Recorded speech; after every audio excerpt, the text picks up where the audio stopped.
Itu bisa mengarah pidana tapi belum ada contoh presiden. Oh, berarti seperti Paling-paling bisa perbuatan melawan hukum. Setiap kali kami mau pulang ke Jakarta, Denada selalu lama berdiri di depan rumah itu.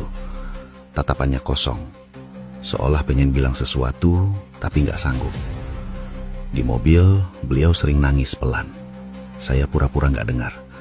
Bukan karena nggak peduli, tapi karena saya tahu kalau saya ikut campur, semua bisa berantakan. Uang tetap dikirim, kebutuhan tetap dipenuhi, tapi kehadiran sebagai ibu, itu yang gak pernah benar-benar ada, dan itu yang akhirnya jadi luka paling dalam buat Resa. Saya tahu sejak awal, anak itu akan tumbuh dengan pertanyaan, dan suatu hari, pertanyaan itu akan minta jawaban. Dan hari itu, sekarang sudah mulai kelihatan arahnya. Setelah Resa lahir, saya baru tahu satu hal lagi yang selama ini benar-benar disembunyikan. Denada itu bukan cuma punya anak, dia juga pernah menikah siri. Dan saya tahu karena saya ikut ngantar ke hari itu.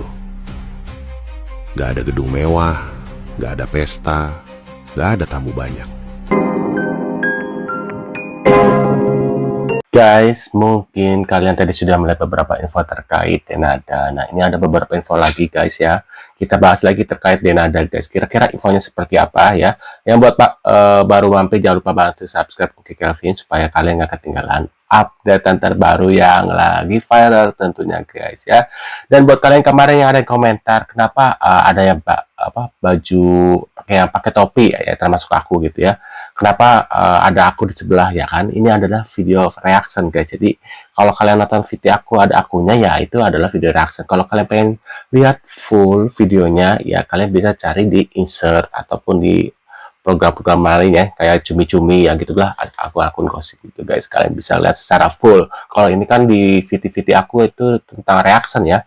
Kita ibarat kata reaction bareng-bareng lah, kalian bisa tulis kalau komentar pendapat kalian terkait info-info ini beritanya gitu guys. Jadi ya video-video aku adalah video-video reaction, jadi otomatis ya pasti ada akunya gitu guys ya.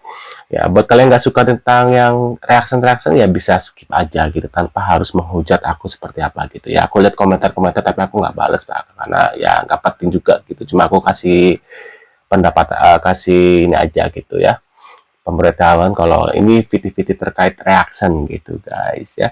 Nah ini kita lihat seperti apa infonya guys terkait Denada. Inikah akhir Bentar, inikah akhir karir Denada? Kenapa pihak Resa Rizky nekat ancam permalukan dia di ruang sidang guys? Waduh, kita lihat seperti apa ya. Inikah akhir karir Denada?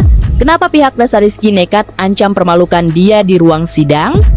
Tak ada kata damai. Pengacara Resa Rizky janji bakal ungkap semua kronologi masa lalu Denada secara utuh karena merasa sang artis tak punya niat baik untuk selesaikan kasus anak biologisnya. Waduh. Sampai detik ini kenapa Nih semoga Denada dibukakan hatinya katanya guys ya. belum ada pengakuan sampai selama ini? Tuh, aku cuma minta pengakuan dan hak sebagai anaknya aja. Ini kan nggak mudah buat kamu pastinya. Ya, ya saya tambah lagi ya. Saya cuma ingin cium kaki aja ke ibu saya. Bagaimanapun kan itu tetap ibu saya. Jelek buruknya kan tetap yang melahirkan. kalau misalkan nanti Denada sampai ujung tetap tidak mau mengakui gitu, Resa ada mau memaafkan nggak ibunya gitu ketika sampai dikejar sampai mana tetap nggak mau ngaku segala macam sebagai anak, iya sebagai anak tuh ikhlas nggak memaafkan ibu, kenapa? Ya kayak tadi, bagaimanapun dia itu tetap aku nganggapnya gitu.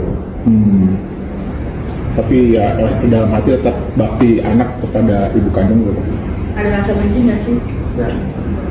Berarti kalau ikhlas. Apa itu yang diajarkan sama ibu juga selama 25 tahun ini? Seperti apa sih yang ditanamkan kepada Resa untuk ya tidak mudah membenci orang, tidak bahkan orang yang tidak mengakui Resa gitu, seperti apa Ya yang pokoknya punya hati yang tulus dan menerima ya tulus, gak benci sama orang, harus baik. Waduh. Guys, kalian pada tahu nggak sih artis Denada yang baru operasi tuh? yang sekarang kayaknya seneng banget dengan body goalsnya dia lah ya, karena abis operasi. Oke, nggak ada yang disalahin dengan itu. Cuma yang disalahin adalah dengan kabar yang terbaru bahwa dia katanya nggak mengakui anaknya sendiri.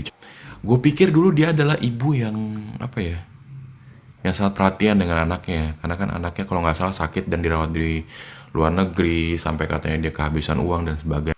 Tapi ternyata dia ada satu anak lagi men yang katanya nggak diakuin, anaknya laki-laki. Kalau menurut gue ya, terlepas dari segala permasalahan, mau itu anak di luar nikah atau apa segala macam, lu sebagai ibu harusnya sih menurut gue andil ya untuk menafkahi lah ibaratnya. Dan kalau perlu juga bapaknya, tapi kalau ke bapaknya juga nggak mau tanggung jawab ya lu lah harusnya kan. Katanya sampai jadi supir di rumah ibunya dan diurus sama tantenya gitu kan. Ada dulu kan anak durhaka sama ibunya. Tapi ini kalau sana ibu sampai menelantarkan anaknya tuh bisa dibilang durhaka atau gimana sih? Ya udahlah.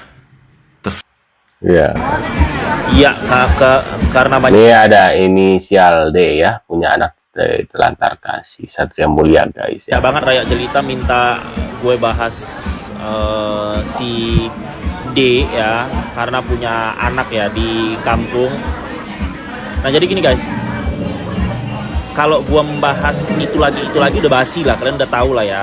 Tapi kalau gue lihat anaknya itu nggak mirip sama yang artis Konoha lawas si cowok itu yang inisialnya T itu, nggak mirip sih. Bentuk muka mirip, tapi kan kalau di dunia ini bentuk muka mirip itu wajar, ada jutaan orang mukanya nggak mirip sih gitu. Kalau yang anak ini kan mukanya deso banget. Kalau yang si inisial T itu yang digosipkan itu kan masih ada good lookingnya begitu. Walaupun kalian tahu nggak good looking preman desa gitu. Nah itu si inisial T kan.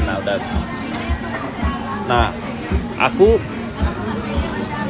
ngelihat dari karakter si D ini, dia tipe orang yang memanusiakan manusia dan baik antar rekan-rekannya ya. Kan gue bisa ngelihat, gue ini kan bisa baca karakter orang. Nah terus udah tuh akhirnya karena gosip nih udah besar banget, jadi si D ini kayak dipojokkan gitu. Aku nggak usah bahas alur ceritanya seperti apa, karena kan udah banyak banget yang tahu. Tinggal nanti pengadilan yang menentukan. Cuman aku lebih fokus ke si D. Tuh kan si D ini tadinya susah banget kan, susah banget, melarat banget sampai nangis minta sama Tuhan supaya kehidupannya bisa melewati masa-masa sulit, sampai ke luar negeri jadi guru tari gitu. Nah sekarang itu kayak gampang banget ngeluarin duit buat oplas gitu. Nggak apa-apa sih, oplas tuh hak dia, cuman ya kalau semakin keasikan makin kayak waria aja begitu. Tapi itu hak dia. Aku nggak suka orang oplas, tapi kalau orang melakukan itu gue nggak bisa ngelarang, karena itu kan duit masing-masing, gitu aja. Tapi kalau kalian tanya, ya gue nggak suka begitu loh. Tapi itu kan hak orang, nah gitu. Jadi subjektifnya gue, ya gue nggak suka. Tapi objektifnya gue ya gue harus, kan dia bukan gue, dia bukan keluarga gue gitu kan.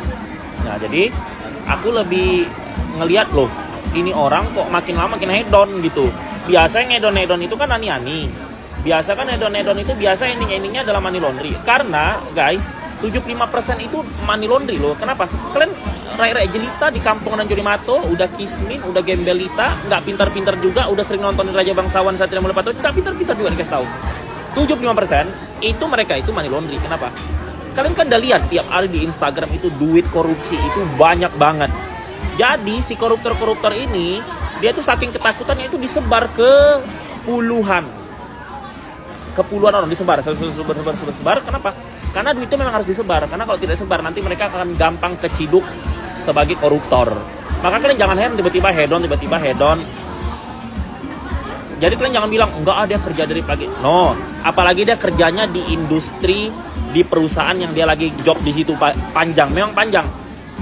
Guys, di circle dan satu profesi gue ya, itu udah tahu kalau kerjanya di perusahaan si itu tuh yang lagi kena kasus korupsi tuh, kepalanya itu honornya memang dikontrak 3 bulan 4 bulan, Tapi lu pade yang ngejob di situ walaupun udah ada senior itu rata-rata pada ngadu ke gue di kontrak 3 sampai 4 bulan.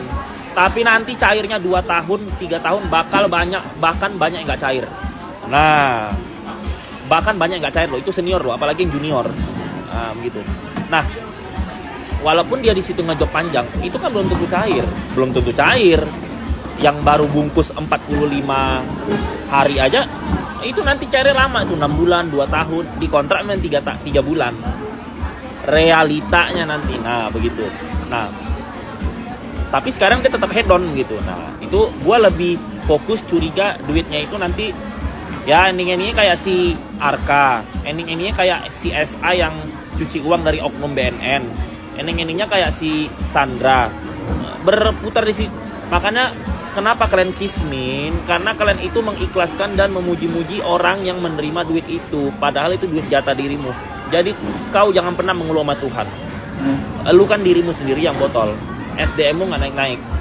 Itu selama kau dukung orang-orang yang hedon dari money laundry, anak cucumu tidak akan pernah kaya. Gajinya pasti di bawah UMR. Sampai kiamat.